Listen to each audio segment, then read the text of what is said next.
Return essays promptly, ideally within 2 weeks of receipt. Now, you might think, if I get one application, I can return that in 2 weeks. That's not so hard. That's true.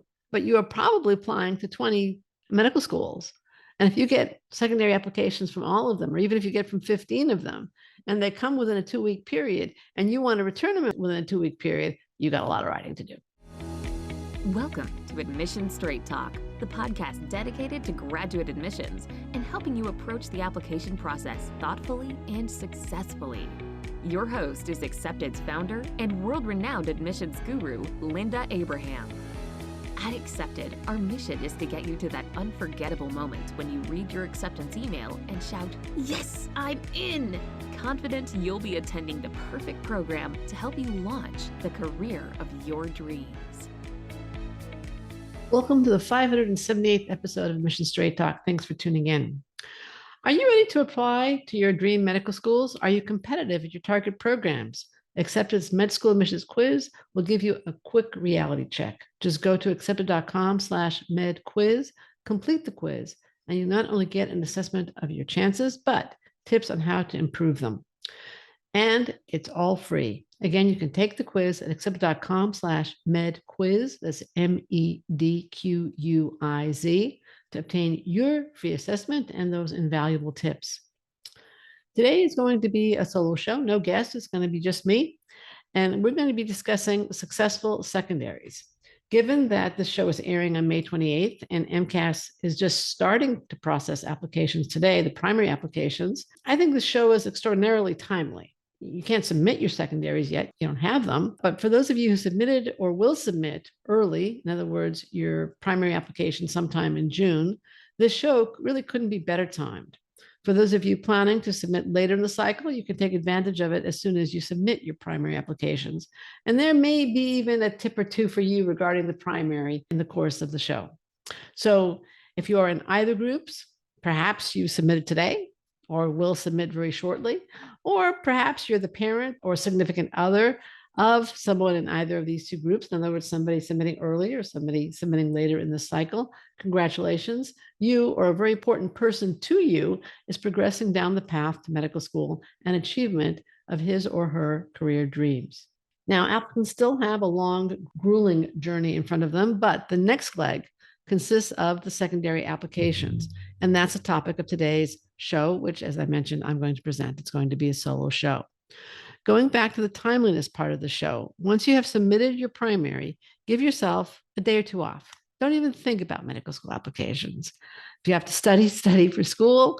If you can take a break, go to the beach, go for a hike, do whatever you love to do, and then start pre-writing your secondaries. You had your break, get back to business.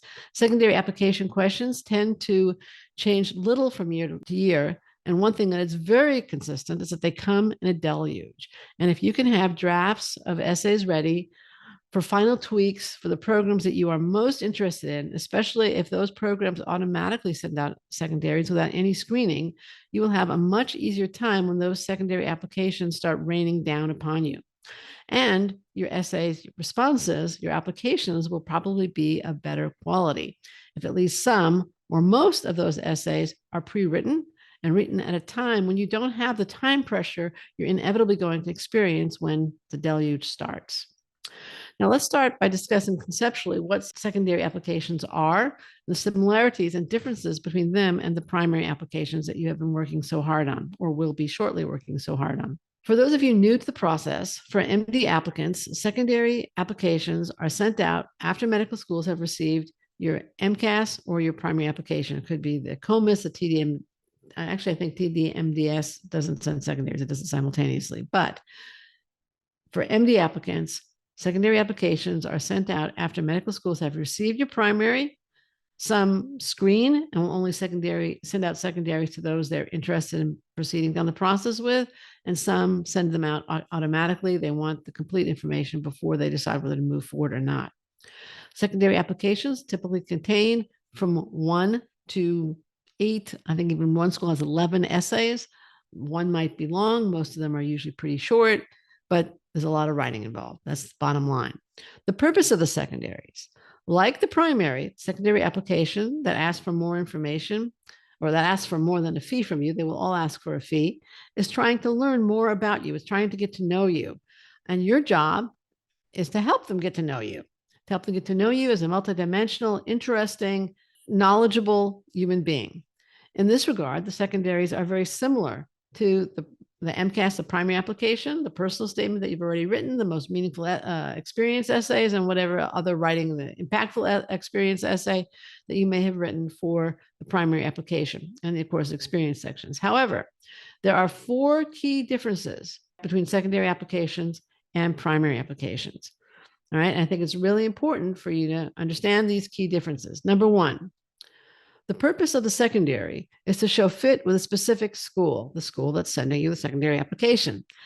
The MCAS goal of your MCAS application is to show your fitness and motivation for being a physician. So yeah, they still want to know that you're going to be a physician, that you're interested in being a physician, and that you're going to make a great physician. But the question in their minds is, why this school, and why should we admit you to this school? And to achieve the goal of showing that you are really a fit for that particular school, you, 1, have to show that you appreciate that school's approach to medical education, that it fits you. You have to show that your goals as a physician align with the school's strengths. So if you're interested in primary care, are you interested in research? Are you interested in urban medicine or rural medicine? Whatever interests you or attracts you should be a strength of the schools that you are applying to. And then you should show fit with the school's mission. Now, some of you say, oh, those missions all sound alike. There's some truth to that, but then again, applicants all sound alike too. So in that respect, I think you have mirror image kinds of problems. But regardless, to the extent that you can show fit with the school's mission, whether it's research or social justice or whatever, you're going to be ahead of the game. For those of you still working on your MCAS application, or perhaps doing school research, attending school events, etc., take notes. Jot down like what you'd like about specific schools and organize those notes, either by files or a spreadsheet. Or you can use a tool like Evernote, Keep, or whatever tool you find most useful. But as you're doing your school research, take notes. Again, if you're still doing it, and you probably should continue to do it throughout the process. Take notes that you can have those notes available to you. Again, it will save you time. That's difference number 1. The purpose of the application is to show fit with the school as opposed to the profession, which is the primary. Number 2, the second difference, you must answer the specific question posed. It's very different from the personal comments section or even the MMEs, which are not tied to a specific school or program and really give you a lot of latitude in terms of what you want to include in your written materials for the primary. The third key difference, you want your essays to complement and build on the stories and experiences discussed in the primary application. Ideally, you can discuss different experiences, but if you're discussing experience that you have included in the primary, you're going to need to go into greater depth or to approach that experience from a different angle and perspective, perhaps highlight a different aspect of the experience. Paraphrasing or repeating the material found in your AMCAS is a wasteful mistake. It bores the reader. It makes you seem a little smaller as a human being, like you don't have more to write about. You haven't accomplished as much as the person who has more to write about. And again, it's a waste of time for you and for them. You can also write about something that has happened since you submitted the primary, or that happened earlier and isn't in the primary application. Again, that would be probably the ideal if you can do it.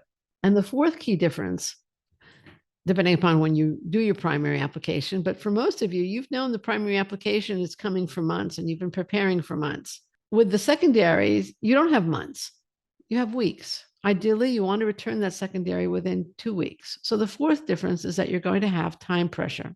And these similarities and differences mean that you have 6, not 10, relax, just 6 commandments for your secondary application. Number 1, help them get to know you. Now, that's already something that you've been trying to do with your primary, help them get to know you more. Number 2, show that you appreciate the school's approach to medical education. If it's team-based learning, provide evidence that you've been on teams. If it's problem-based learning, provide evidence that you like to be a problem solver. Whatever it is, provide evidence that you are going to thrive in their environment. 3, demonstrate that your goals align with the school's strengths. I mentioned that a minute ago. 4, make sure you answer the question posed.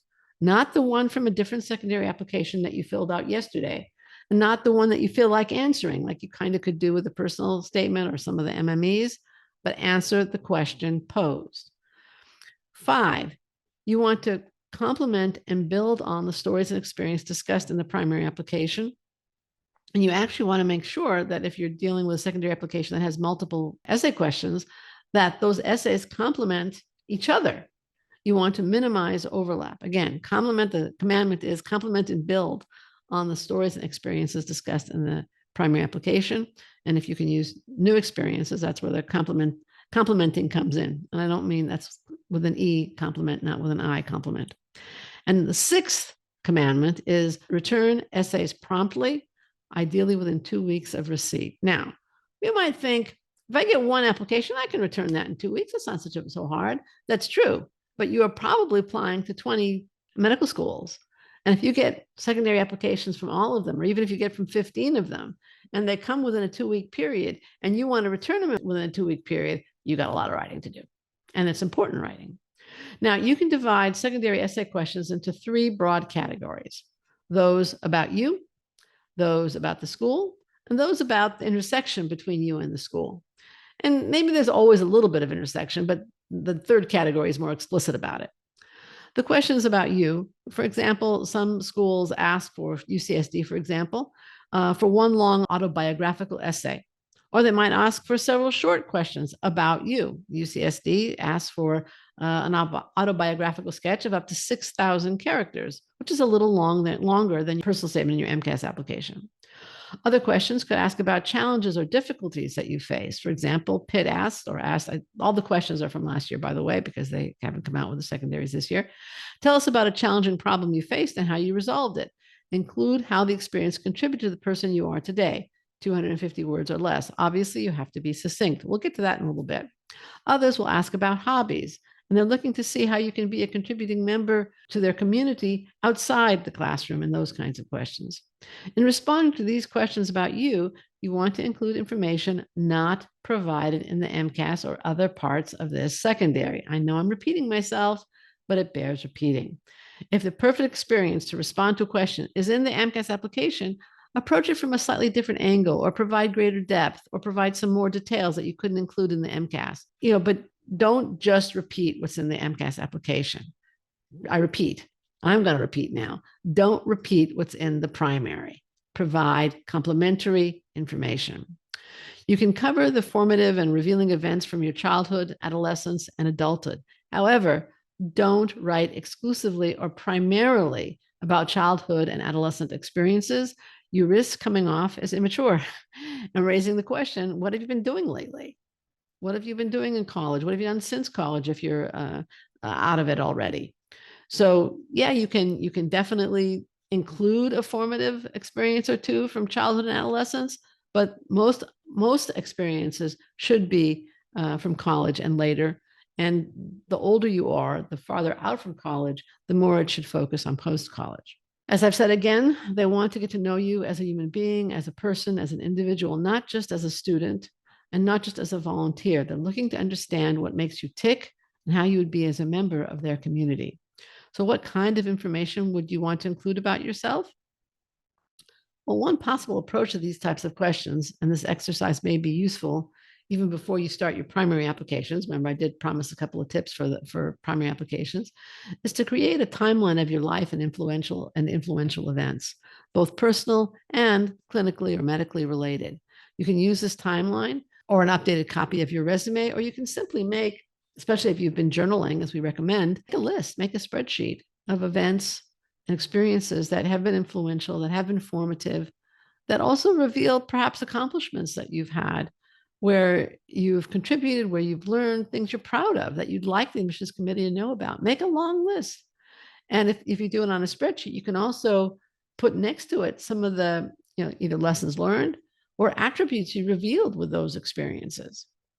And then as you go along, check off the items that you've already covered in your primary application. Looking at the list from the remaining items that you've not covered, which are related to clinical research work or leadership and community service. Which experience will best answer each individual question? In other words, don't just start writing. Take a minute and start strategize. How am I going to present the most in-depth image of myself via the secondary with given the questions I'm responding to, the experiences I've had, and what I already wrote in the primary? Strategically selecting the activities or events that will reveal more about you as a person, and then creating an outline using this for each response, creating an outline using from the short list. Also, keep in mind this advice from Dr. Mike Woodson, Director of Admissions at Tulane, who said in a very recent podcast, and we're going to link to it, just be yourself. I'm quoting now, just be yourself. The schools, and not just our medical school, they just want to know about the person as an individual. Are they genuine? Are they honest? What are their insights? Why do they do things? But what led you down this path of picking a particular activity, and what did you get out of it?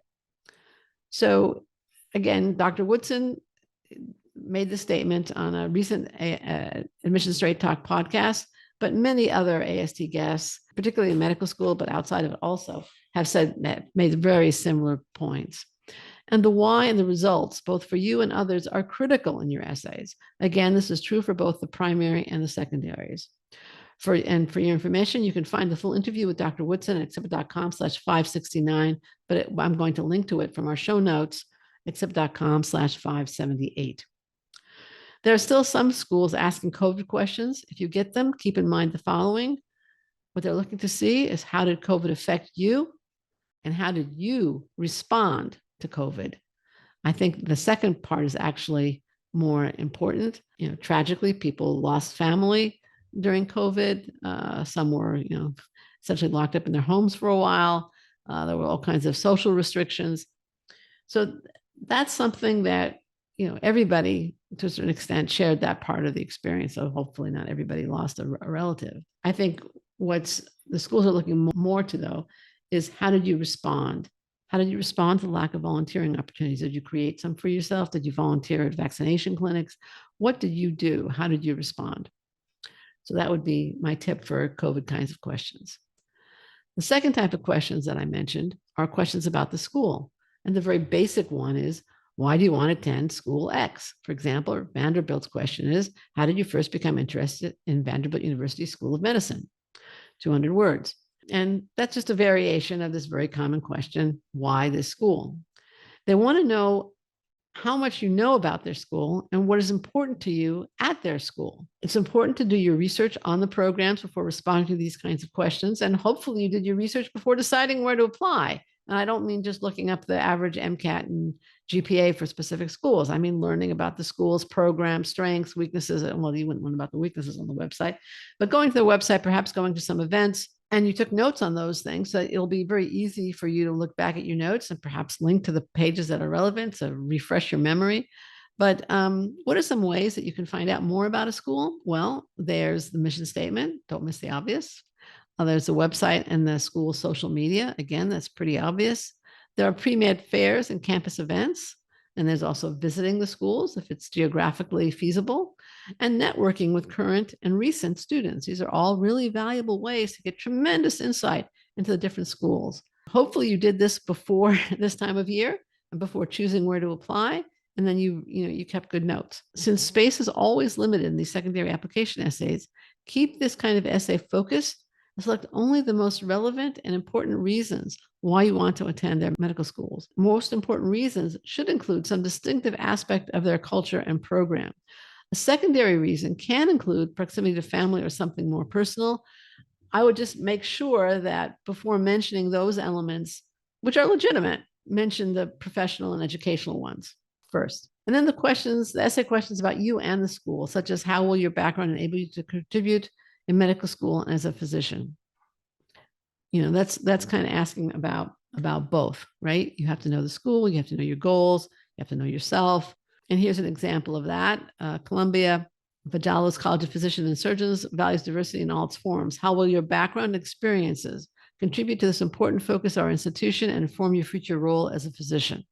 The challenge in these questions is that they require that you balance enough details about you and demonstrate what you know about their campus, as well as how you would fit in. And that question, by the way, Columbia's question, is a 300-word max. So again, you're going to have to be really tight in terms of your writing and very focused in your response. It's not just wordsmithing; it's real focus.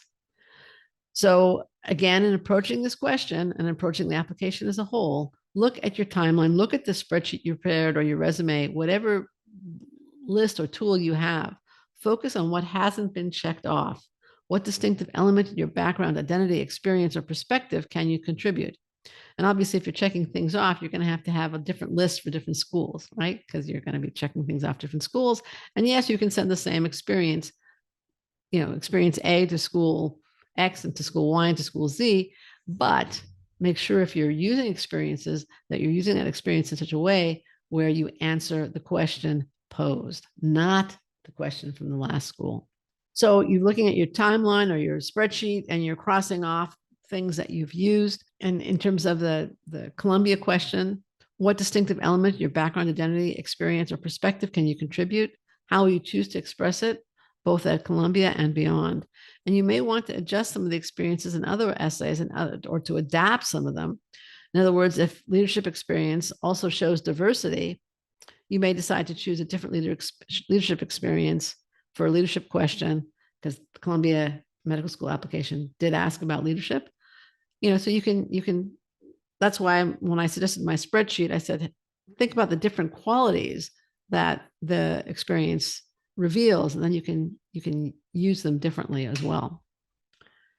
All right, now for the sixth commandment, return applications promptly. I already said that ideally you want to return them within 2 weeks. And if the primary and secondary applications do their jobs, you'll get an interview invitations. But interview invitations are issued on a rolling basis. In other words, applications are evaluated as they come in. So if you procrastinated on returning secondaries, you might find that there are very few interview spots left. You might find that the reality might be that if you had submitted a couple weeks earlier or within the 2-week framework, you would have an interview invitation that you no longer have available because they've already given it out. So it's really critical that you turn around your secondary applications promptly and without sacrificing quality. You don't want to turn in a sloppy job. You want to make sure you answer the questions, that you show fit. You want to do all the things that we discussed before. And that's why I strongly recommend pre-writing secondaries while you're waiting for your secondary applications to come and after you've turned in your primary while MCAS is verifying your primary. All right, so we've mentioned, and this is true also on for the primary application, we've mentioned that you're going to have some very tight either character or word limits. There are techniques that you can use just to tighten your writing. In other words, your content can essentially say the same thing, but it's going to take up fewer characters and fewer words. So secondary applications, the primary and secondary, are opportunities for you to show that you can write and communicate clearly and concisely. Whether your essay is longer or shorter, what is the point you are trying to communicate? Make sure your response to specific prompt sticks to what has to be said, that you don't include extraneous detail. Make sure that central point, the central answer is clear, and exclude anything that isn't necessary to make that point. Most secondaries are short, 200, 300, 500 words. So you're going to have to write concretely. Use sensory language if it's appropriate and when possible. So example, one night I happened to be, we had some candles. I watched the candle and did it burn? Well, all candles burn. The flame burned. Or did it dance? Because it kind of was jumping around. Dance says more. Quantify whenever possible, especially impact and contribution. You can use metaphors to succinctly make concepts more real and relate them to the familiar. So if somebody tattoos something in their memory, well, that means it's indelible without plastic surgery. It's indelible, it's permanent. Or you could say, they recorded it permanently in their memory. Well, which is better? Tattooed it in memory is really much more vivid and conveys a lot more succinctly. Essentially, what I'm trying to say is you need to put your writing on Ozempic. You need to put it on a diet. Here's another few techniques. Use the active voice to save words and characters when you have limits on both. So one could write, the patient was cured by the doctor. That's 7 words. Or the doctor cured the patient. That's 5 words. Says the same thing, just much more concisely. If you do this throughout an essay, it makes a big difference on the amount of information you can convey. Another technique is to use verb forms of words instead of nouns or adverbial forms. You could say, I came to the conclusion. It's a perfectly good sentence. Or you could write, I concluded. And guess which is a whole lot shorter. She went hurriedly. You could just say, she hurried. Again, this is just simply these kinds of techniques, this kind of eye to your writing makes it more active, more succinct, more concise, more readable, and will allow you to convey more information when you're dealing with word limits. So again, get that Ozempic for your writing, put it on a diet by eliminating unnecessary phrases and words. Here's another example. I had the opportunity to serve as an EMT. You could just say, I served as an EMT or I was an EMT. They all work. All right. Now, once you write your secondaries, especially given the time pressure, you may be tempted to just send them in. That's a big mistake. You need to check them. And here are my last 3 tips. I think it's my last ones for checking your secondaries. Number 1, did you address the question and reveal fit with a specific school? That's on a high level. Read your essays. I'd say move away from your desk, print your essays out, move away from your desk, and go over them, read them. Have you demonstrated alignment between the school strengths and your goals? This doesn't have to be in every essay, depending upon the question, obviously, but is it there? Have you demonstrated alignment with their approach to medical education? Have you shown that approach appeals to you and that you've thrived in similar settings or with somewhat related challenges? And it's particularly important if you're adapting your secondaries from another school's application, which you're going to start doing. Make sure that this essay answers this school's question. To test whether your essay answers the question, either have an accepted consultant review or ask yourself if you could answer the question based solely on information found in your essay. So that's one aspect of checking your application. Step number 2, check your essays for grammar, spelling, and style. You want your application to reflect attention to detail and communications ability, not the opposite. In a Q&A that I had years ago, and I've heard this from many others since, Jennifer Welch, former admissions dean at SUNY Upstate, said, quote, you are not going to be able to make those mistakes on patient charts. So why are you doing it in an application? So really just thinking about those things, grammar, spelling, style, punctuation, etc., when you are putting it together is really imperative. So that's, check for those. And again, here I think it's even more important to print out your whatever you've written, double space it, take a pen, move away from your desk, and read it out loud slowly. Paying attention to the punctuation so that your reading reflects the punctuation. And if it doesn't work, does something that sounds off, stop, fix it in pen, and then continue. And then go back to your computer, fix it on the computer. If there were a lot of corrections, rinse and repeat, print it out again, double space, the whole thing, and then correct it until you say, hey, I think I got this down. And the third thing that I know that, again, I'm repeating myself, return your secondaries promptly without compromising quality. Ideally, aim for not more than 2 weeks after receipt. So, what are successful secondaries? They are well-written, concise, persuasive, promptly returned applications that answer the questions posed, reveal fit or alignment with the school in question, and add to the school's understanding of you. Can you do it on your own? Can you write those secondaries on your own? Maybe even probably. But having an experienced, knowledgeable, supportive coach by your side can be extraordinarily helpful. Here are the results of an accepted client who wrote us after working with accepted consultant Sydney Foote. I don't think I would be at the same place today without your help. So out of 20 secondaries, I received 18 interviews. I went to 11. I was accepted to 5 and waitlisted to 4. This client is an Asian American who had good stats and a strong but fairly typical profile. Her consultant coached her through the process, including coaching her to overcome shyness in the interviews. Now, while obviously her results were great and the most obvious benefit of working with Accepted, there was another one, less tangible, but no less important. This client was more confident throughout the process. She was less anxious even during her interviews. She considered herself an introvert and admitted to being very nervous about the interviews before she worked with Sydney Foote. So you might want to just consider that. There's a lot of pressure on these things. And this could be money very well spent, especially if you consider the value of an additional year of physician earnings as opposed to waiting an additional year if you get rejected. Final thought, or almost final thought. We've discussed crucial differences between the primary and the secondary, as well as approaches for the most common kinds of secondary essay questions.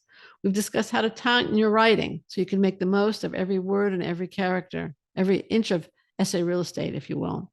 The client you heard from benefited from having this advice applied to her essays. If you are interested in getting similar assistance, following in her footsteps, please explore our services at accepted.com/medical/services and feel free to schedule a free consultation with any of our consultants.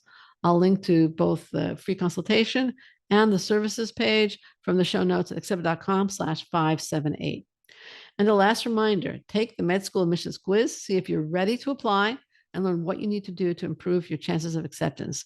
Take the quiz at accepted.com/medquiz today. Listener, thank you too for joining me for our 576th episode. If you find the show worthwhile, please subscribe. Make sure you don't miss any future shows, be they with admissions directors, professors, current students, test prep pros, or alumni doing great things. You'll find subscribe links at accepted.com/576. Thanks again for coming. This is Admissions Straight Talk produced by Accepted, and I am your host, Linda Abraham. I'll talk to you again next week with a guest.